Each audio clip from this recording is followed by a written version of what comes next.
Alright, hello you guys. Today this is gonna be more like sit down and chat video, I guess. I wanted to film my camera collection and just like little tips, tricks, stories for each camera, different things, because I have been playing with cameras like my entire life. And I get asked about beginner stuff all the time. I can feel very intermediate. I'm gonna start simplest up, and that's how we're gonna go through here. So I have multiple categories of this. Is how I'm gonna do it. And I'm also gonna show equipment, just what do I do. So I have film cameras, I have digitals, and then in the digitals I have like, again, nothing's like super big, crazy, because cameras are expensive and it's crazy. I'm gonna start with film because I have the least amount of those. So starting, I got into film in like the end of my freshman year. So I have my Polaroid, which every single girl probably on the planet has. All of my Polaroids have really been me and my 2-year-old brother, because he's learned how it works and how to use it. So he'll give it to me all the time and ask for pictures like that from back in Christmas and like the latest one.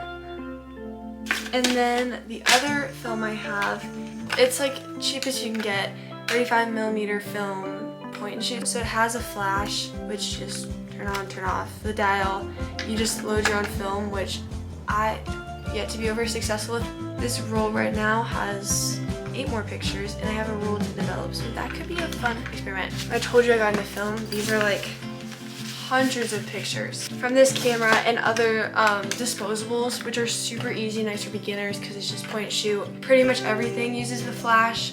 Film's really not complicated, but like intricate, a lot more so than digital, so always start digital is my advice. So once you get into the digital realm, this is really funny. I'll put a picture on the screen. The first ever camera I ever had was like this hot pink leapfrog thing, probably the most early 2000s thing you've probably ever seen. And then I had one that looked just like this when I was like 5. This is just a 2007 model I got from my stepmom like years ago. But I had one that looked just like that and I lost it, which is so sad. But this one is really nice because it can fit in your pocket and the quality is still pretty nice. This one thinks it's 2012 still. You can zoom in, out, pretty easy quality right here. And this one, funny fact, I have a lot of the pictures up on my wall, but whenever I was at Rockbridge, Young Life Camp for work crew last summer, I brought that one with me everywhere. I had it at Champion, but I didn't use it as much because housekeeping, there wasn't in my mind as much.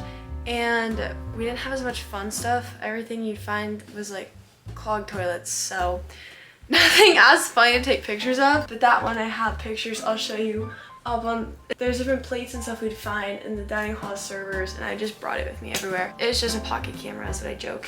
But these are also very nice if you're just starting out, to have a little digital that works quality. All you do is just point and shoot, not complicated settings. It's really nice. And another nice thing about this is it's battery operated, so you don't charge the battery, you just change them out.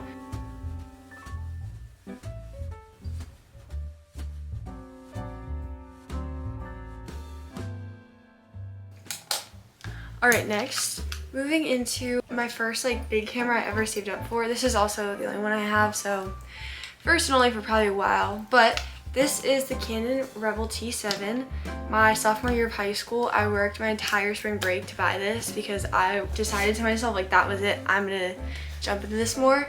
So this is taking pretty much a lot of what you see me post anywhere. Whenever I've done graduation pictures, senior pictures, I just did media for the gym the other day, and a lot of what you see on my Instagram and pretty much everything is this, which is super fun, does everything, nice quality. Absolutely love it. It's definitely the beginner, not beginner model, but least expensive possible for DSLRs. It does video, but it's not 4K, so I don't use it very often for that, if ever, because the camera I'm filming on right now is 4K. It does still have that capability. Alright, since I hate the quality of my other digital, I figured I'd film a little clip on this big one too. I don't know what year model this is, but like everything else has a flash. You can put a microphone in it, you can tripod it, every single little thing, which is super fun. And it's nice to learn settings and stuff on that and stuff like that before film, but like obviously I've done it out of order. Another nice and fancy thing about this camera is you can Bluetooth your phone to it. So I think you can shoot from your phone with this. Don't quote me on that though. but that's definitely a nice, more beginner end, big digital. It's kind of easy to figure out. A lot of times you just kind of have to do your research on how a camera works and just play around with like exposure and shutter speed and focuses and lens depth and like depth of field, not lens depth, and framing and stuff. It's like any tool, like you're the one managing it, it just works how you tell it to work. It does have like some automatic settings if you don't know how to like set things individually yourself. I don't know if it counts as a camera. I do record on my phone, which is the 15 Plus. It does have really good quality camera, I won't lie. I bought a little phone adapter so I can plug my memory cards and stuff into my phone or my iPad, which is nice because I just edit on my iPad anyway, which is so nice. On that note, this is my iPad I just got this summer.